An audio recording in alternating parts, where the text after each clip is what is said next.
My name is Stephanie.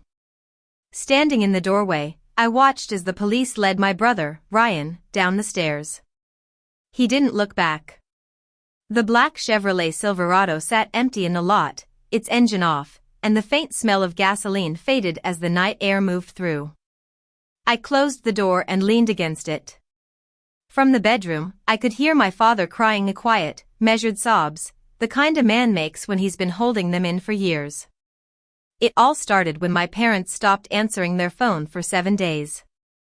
No texts, no voicemail callbacks. So, I drove to their house on a Tuesday afternoon. The front door was unlocked. Inside, chaos reigned. Every drawer was pulled open, the couch cushions were slashed, there was a faint smell of gasoline near the garage, and the kitchen table was flipped on its side. As I reached for my phone to dial 911, I heard a small scratching sound from the hallway closet. I opened it, and there was my 5-year-old nephew, Ethan, curled around a stuffed bear. He was shaking so hard his teeth clicked. He looked up at me with red-rimmed eyes and whispered, "Don't let Daddy come back." I knelt beside Ethan, checked his pupils, and felt his forehead. He was warm, not feverish, but dehydrated. His lips were cracked, and his skin tinted when I pinched the back of his hand. I wrapped him in the fleece blanket from the back of the couch and carried him to the kitchen sink. "Small sips, buddy." "Just small sips," I said. He drank like he'd been waiting for permission. While he sat on the counter holding his cup with both hands, I called 911 and gave them the basics: an abandoned child, missing adults, and a ransacked home. It wasn't a burglary. The television was still mounted, and the laptop was still on the desk. Whoever did this was looking for paper. The filing cabinet by my father's desk had been pried open, and the contents were scattered across the carpet. I picked up a few pages, property tax statements, auto insurance, and a copy of the mortgage. I found a pad of paper and some crayons in the junk drawer and set them in front of Ethan. He picked up a brown crayon and started drawing without a word. His lines were steady, and he showed no hesitation. This child was used to keeping himself company. 2 officers arrived within 12 minutes. I explained the situation, and they called CPS. The caseworker asked if any family member could take temporary emergency placement. I said yes before she finished the question. Ethan hadn't looked up from his drawing the entire time. I drove Ethan to my apartment in Hillview, 20 minutes north of downtown. It was a 1-bedroom place, clean but not much in the fridge. I made him a peanut butter sandwich, and he fell asleep on the couch before he finished the second half. Sitting at the kitchen table, I scrolled through my phone. I'd made 14 calls to Mom over the past 7 days, and every single one went to voicemail after the 4th ring, which meant the phone was on. She saw my name but chose not to pick up. I grew up in that house on Elm Street. Dad was a carpenter, and Mom was a schoolteacher. I joined the fire department right after high school. I wanted to do something meaningful, to help people. My younger brother, Ryan, was 6 years behind me. He was a talented athlete in high school, but an injury ended his sports career. After that, he started hanging out at the local casinos. By the time I noticed the trouble, my parents were already in deep. The last real conversation I had with Mom was 3 weeks before I found Ethan. She called on a Sunday, and we talked about normal things: the weather, her garden, a recipe she'd tried. She said Ryan was doing better, working again. "Everything's fine, Stephanie," she said, but her voice shook on the word fine. I told myself it was just the connection. It had been 5 years of this slow, burning disaster. It started when Ryan's sports injury cost him his scholarship. He was bitter, and that bitterness settled into his bones. My parents covered his surgery and rehab out of pocket, spending $15,000. That part made sense: your kid gets hurt, you help. 6 months later, Ryan hadn't looked for work. He'd found a seat at a blackjack table at the Starlight Casino and convinced himself he had a system. The first real debt was $9,000. Ryan came to the house at 3 in the morning, woke my mother, and told her the men he owed would hurt him if he didn't pay by Friday. Mom pulled $9,000 from their joint savings, money that was meant for a new roof. She told my father it was for car repairs. Over the next 3 years, I heard the phrase "he just needs one more chance" a dozen times, each time with a higher price tag. 1 year later, Ryan owed $28,000. My father took out an equity loan on the house, $45,000, with $28,000 going straight to Ryan's creditors and the rest supposedly set aside for emergencies.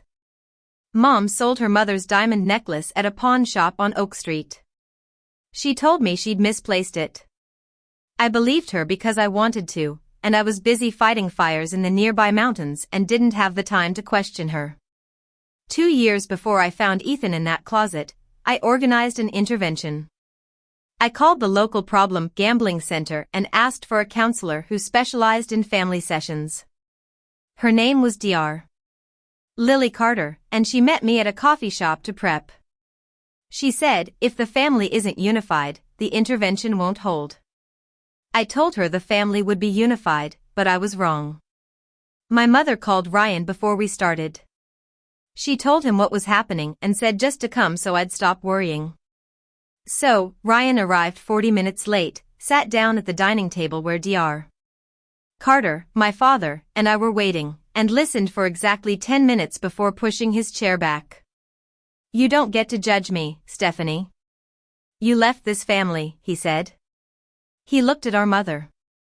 "I'll be fine, Mom. I just need time." Then he walked out the front door and drove away in a car I later learned he'd borrowed from a man named Victor Reed. Dr. Carter looked at me with the expression of someone who'd seen this exact scene 100 times. "Without family alignment, he'll treat your concern as an attack and her protection as permission," she said. She was right.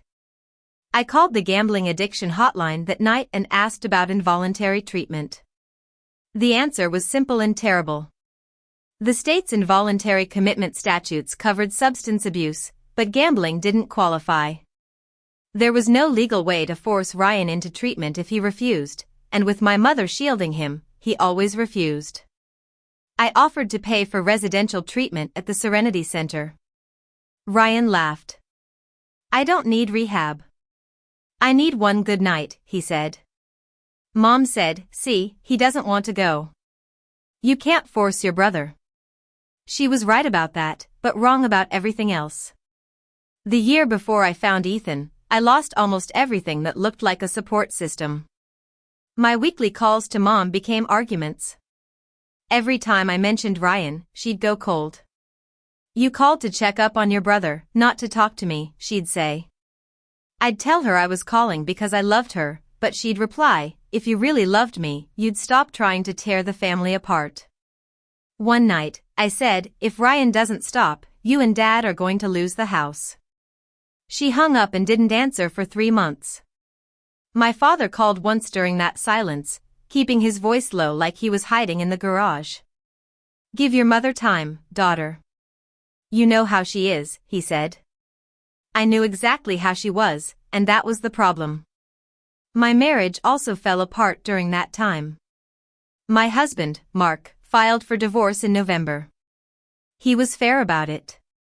He said, "You carry everyone else's weight, Stephanie, but you won't let anyone carry yours." He was right, and I didn't know how to fix it in time. The divorce was finalized in February, and I moved into my apartment in Hillview. Eventually, Mom started calling again. The calls were short, with light topics like the weather, cooking, and church gossip, but never about Ryan. I accepted the surface because the alternative was silence, and silence from your own mother is its own kind of cold. The morning after I brought Ethan home, I drove back to Elm Street. The damage was even clearer in the daylight.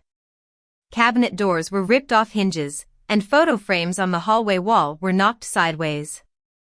One picture of our family, all 4 of us at the lake, Ryan maybe 10 and me 16, was cracked straight through the middle. I stepped outside and nearly bumped into Mrs. Jenkins. She lived next door and had been there for 35 years. She was a retired school principal, the kind of woman who noticed everything but said nothing unless asked. I was wondering when you'd show up, she said. She told me what she'd seen. A black Chevrolet Silverado parked in the driveway last Tuesday around midnight. 2 men went inside. She heard shouting, male voices, more than one, and banging, like something heavy hitting the floor. It lasted about 20 minutes. Then the Silverado left. After that night, Mrs. Jenkins said, I didn't see your parents, but the kitchen light was on the next day and the day after. I figured someone was inside, so I left a bag of groceries by the front door: bread, peanut butter, some juice boxes. She'd kept Ethan alive without knowing it. I wrote down her description of the truck: black Silverado, chrome running boards, loud exhaust. Ryan didn't own a truck like that. I went back inside and walked the house one more time. The garage door was ajar. On the concrete floor near my father's workbench, an empty gasoline can lay on its side. The smell was sharper now, closer to the source. Detective Sam Harris from the local police department returned my call around 4 that afternoon. He was professional and unhurried, the kind of calm that told me he handled cases like mine every week.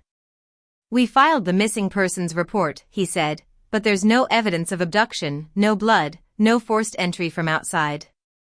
The ransacking suggests a domestic dispute. Your parents may have left voluntarily. I understood what he was saying. 2 adults who leave their own home aren't a priority. I told him about Ethan, about the CPS placement, and about the Silverado. He took notes. We'll look into it. These things take time, he said. I then called my old army buddy, Jake. We'd served together overseas. After discharge, he'd landed in the private investigation business, which meant he had access to databases and contacts that a regular person didn't.